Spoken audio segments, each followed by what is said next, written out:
Hello everyone, আসসালামু আলাইকুম। আমি আমার স্টুডিওতে আরেকটি নতুন এপিসোড নিয়ে চলে এসেছি। আমার শোয়ের নাম হচ্ছে secret talk with Riddhi. And আমার সামনে এখন এতক্ষণ আমি অফ ক্যামেরাতে বসে বসে দেখছিলাম শরীরচর্চা সুখী মনের আশ্রম, যেটা লিখেছে আসিফ হাসান সাগর ভাই। অ্যান্ড আজকে আমি প্রফেশনাল বক্সার, আপনারা সবাই চিনেন সাগর ভাইকে। আজকে আমি অনেক খুশি যে সাগর ভাই সময় বের করে আমার স্টুডিওতে এসেছেন। উনি যে শুধু প্রফেশনাল বক্সার তা না, ওনার আরও অনেকগুলো নাম আছে, সেগুলো আমরা আসলে গল্পের মাধ্যমে আজকে আপনাদের সাথে মানে ভাইয়ার কাছ থেকেও শুনবো, আপনাদের সাথেও আমি শেয়ার করবো। ভাইয়া কেমন আছেন আপনি? আলহামদুলিল্লাহ, আপনি কেমন আছেন? আমি ভালো আছি। আপনার বইটা আমি দেখছিলাম, আমি এর আগেও দেখেছি। সো ভাইয়া কেমন যাচ্ছে দিনকাল? একটু ব্যস্ততা তো থাকি, এছাড়া সবকিছু মিলে আলহামদুলিল্লাহ খুব ভালো।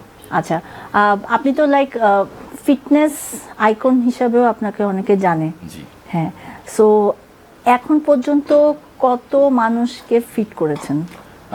যদি আমার এক্সারসাইজ ট্রেনিংটা হচ্ছে 2000 সাল থেকে। 2000 সাল আমি থেকে প্রফেশনাল ভাবে মানুষকে ট্রেনিং করানো শুরু করছি হচ্ছে 2012 পর থেকে। 2012 পর তো থেকে এরপর থেকে এখন পর্যন্ত আমার স্টুডেন্ট সংখ্যা প্রায় 4500। ওয়াও।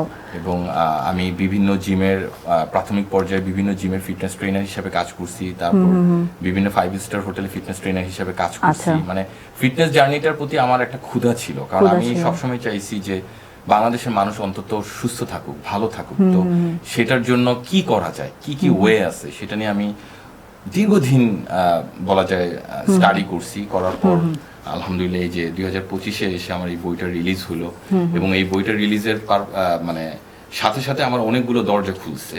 এই বইটা নিয়ে একটা সিরিজ হতে যাচ্ছে, এবং আমি ফিটনেস সেক্টরটার মধ্যে আমি চাচ্ছি যে প্রতিটা মানুষ যাতে সুস্থ থাকে। 2000 সালে যখন আপনি স্টার্ট করেছেন, তখনকার ফিটনেস ওয়ার্ল্ড আর এখনকার ফিটনেস ওয়ার্ল্ডের ডিফারেন্সটা কোথায়? আমি শুধু এটুকু বলবো যে 2000 সালটা আসে, তখন আমির খানের একটা মুভি চলতেছিল মেলা, দেখো 2000 একটা গান ছিল, আমি স্পষ্ট আমার মনে আছে।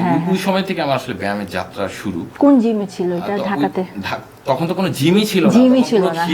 আমি ছিলাম খিলগাঁও এরিয়া। খিলগাঁও এরিয়ার মধ্যে একটা জিম ছিল, পুরো এত বড় একদম ন্যারো টাইপের একটা জিম। তো এরকম সিচুয়েশন থেকে আসলে ব্যায়ামের জার্নিটা যখন আমি শুরু করি, আলহামদুলিল্লাহ আমার মনে হয়েছে যে মানে মানুষের সময়ের সাথে সাথে তো মানুষ আপডেট হয়। ওই সময়টা মানুষের ফিজিক্যাল কন্ডিশন পরিবর্তন করার কোনো মানসিকতাই ছিল তো আমার ভিতরে এই জিনিসটা প্রয়াস আসে এই কারণে, কারণ আমি খুব ভালো করে দেখলাম যে একটা মানুষ রাস্তা দিয়ে যখন হাঁটে, তার ফিজিক্যাল কন্ডিশন শুধু সুন্দর না হওয়ার কারণে তার ড্রেস আপ পরলেও তাকে ভালো লাগে না, তার ভিতরে কনফিডেন্স থাকে না, এবং সে অসহিষ্ণু হয়ে থাকে সবসময়। মানুষের ভিতরে ওই ফিলটা চলে যাচ্ছে।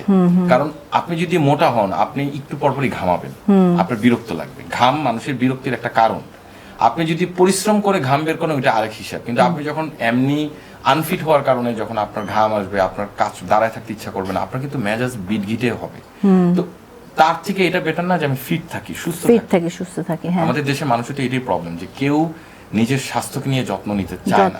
সবাই সবার জিহ্বার পিছনে ভাগতেছে। জিহ্বা মানে খাবার, সবাই ফুড লাভার। আপনি দেখেন বাংলাদেশে এত রেস্টুরেন্ট, এত চায়ের দোকান, মানুষের কি এত খাবার খাওয়ার প্রয়োজন আছে?